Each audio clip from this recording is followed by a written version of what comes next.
Welcome to Daily Overdose. Make a list of all the things you can do. Get right on those. Discipline yourself for those, both for the results and for the muscle and for the practice, so that when life hands you some big challenges, you'll be ready. But see, if you don't handle the small ones, you can't take care of the big ones. Here's the steps. Number one, find out how things work. The first key to doing better is find out. To change your life, really, you need ideas. There isn't anything an idea can't change. And Schoaf taught me the major problem is lack of an idea, not a problem. At first, I didn't have any money. I said to Mr. Schoaf, I don't have any money. He said, that's not a problem. Now, see, up until then, I always thought it was. I was confused. He said, no, the problem is lack of an idea on how to create money and wealth. It isn't lack of money, it's lack of ideas. So if you get the ideas, see, you can change anything. Now, to get ideas, you need a constant study of finding out. And they have to all be brought under the organizational structure of long-term collective vision. And in order to do that, you have to be disciplined. And any discipline, technically speaking, is an attempt to bring all those competing short-term impulses under a larger scale and more inclusive framework. You do that, and then, well, that's actually what gives you freedom. If you're going to mess around with very complicated and dangerous matters, you should really put your life together. We also know that the higher your conscientiousness, the lower your neuroticism. Conscientiousness does seem to keep neuroticism in check. And so I would say, and have said this to many people, clean your room, organize your life, get a routine, establish disciplined habits. The next subject is setting goals. Let me show you what turned my life every way but loose. Setting goals. Here's what can easily happen if you don't set goals. It's easy to let life deteriorate into making a living instead of designing a life. And we all have a choice.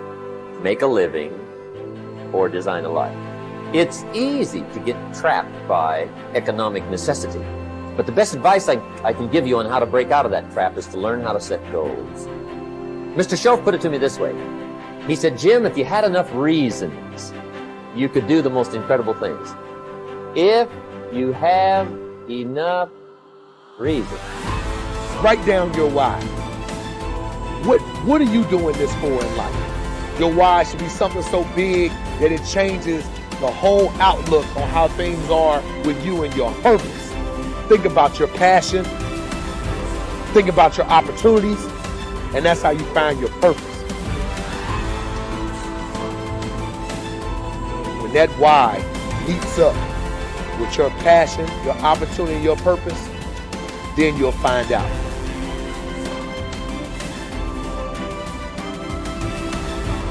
Most of us are standing in a busy street, just letting the opportunities in life pass us by.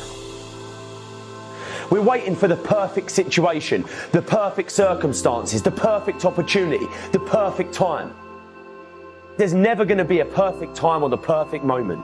There's never a perfect moment to do something great with your life. Take a look at the clock. That thing ain't stopping for nothing, baby.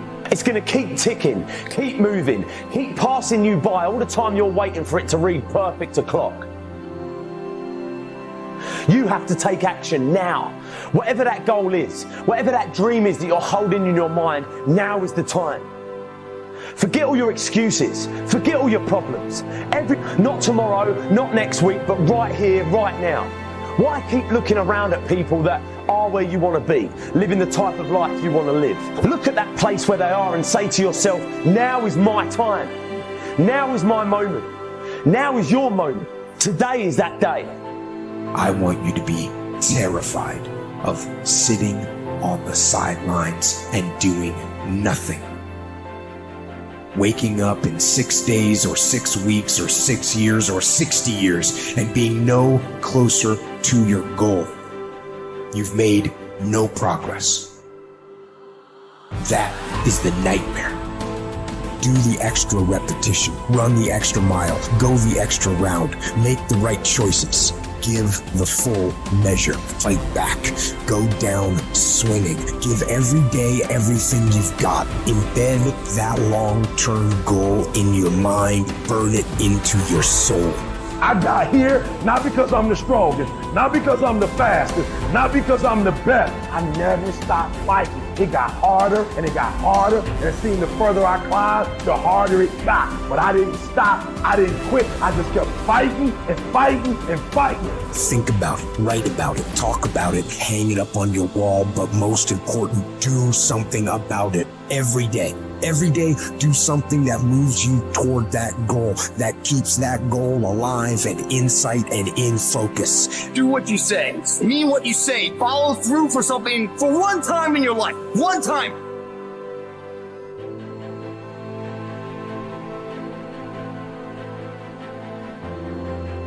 Most people can motivate themselves to do things simply by knowing that those things need to be done. But not me. For me, motivation is this horrible, scary game where I try to make myself do something while I actively avoid doing it. If I win, I have to do something I don't want to do. And if I lose, I'm one step closer to ruining my entire life. And I never know whether I'm going to win or lose until the last second. Temperance is not deprivation, but command of oneself physically, mentally, spiritually. Demanding the best of oneself, even when no one is looking, even when allowed less. It takes courage to live this way. Not just because it's hard, but because it sets you apart. The warrior has awareness. We are aware that we are at war, and the war in our minds requires discipline. Not the discipline of a soldier, but the discipline of a warrior. Not the discipline from the outside to tell us what to do and not to do, but the discipline to be ourselves, no matter what. A weak mind must be constantly entertained and stimulated. A strong mind can occupy itself and, more important, be still and vigilant in moments that demand. Without the momentum of a stern discipline, motivation is mostly a momentary, flighty emotion. For it works best under the supervision of discipline, but can serve as not only an ally, but also an enemy, because in anything that requires your self-discipline, whether going to church, going to classes, going to workouts, going through trainings, completing jobs, reading books, living well, eating healthily, studying, practicing something, the more times you skip, the more relaxed and motivated you'll become about skipping. And the next thing you know, you've quit your fight altogether. Or put in short, the more you skip, the more you'll skip until you've quit. Maybe then you'll see that motivation bears its fruits when watered by discipline, but it spoils when not. We don't need accomplishments to feel good or to be good enough. What do we need? The truth. Not much. Some food and water. Work that we can challenge ourselves with. A calm mind in the midst of adversity. Sleep. A solid routine. A cause we are committed to. Something we're getting better at. Everything else is extra. Or worse, as history has shown countless times, the source of our painful downfall. If the first step is just showing up, committing to doing something each day, then the next step is finding something to focus on getting better at each day. And in this, where cumulative improvement meets compounding returns, we can harness one of the most powerful forces on earth. Think about it. Most people don't even show up. Of the people who do, most don't really push themselves. So to show up and be disciplined about daily improvement, you are the rarest of the rare. Life is filled with all sorts of difficulties and challenges. Work will not always go well. But working out is in our control. It is a contained space in which the only potential obstacle is our determination and commitment. Swim. Lift weights. Train in jiu-jitsu. Take long walks. You can choose the means, but the method is a must. You must be active. Get your daily win. Treat the body rigorously, as Seneca tells us, so that it may not be disobedient to the mind. Because as you're building muscle, you're also building willpower. More important, you're building this willpower and strength while most people are not. The body, you must understand, is a metaphor. It's a training ground, a proving ground for the mind and the soul. What are you willing to put up with? What can you do without What will you put yourself through? What can you produce with it? Only you know what it will look like to train in your art like a samurai, an Olympic athlete, a master in pursuit of excellence. Only you will know what you need to practice from morning until night, what to repeat 10,000 times. It won't be easy, but in that burden is also freedom and confidence. The pleasure of the flow state, the rhythm of second nature, the quiet calmness of knowing that from the practice you'll know exactly what to do when it counts, the pride and the dependability of doing it too.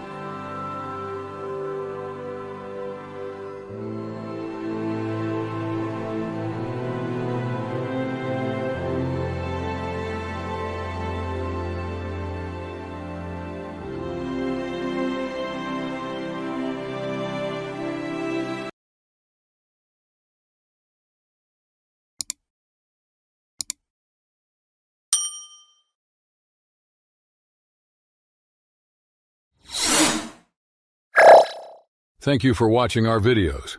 Please like and subscribe to our channel so you won't miss another video.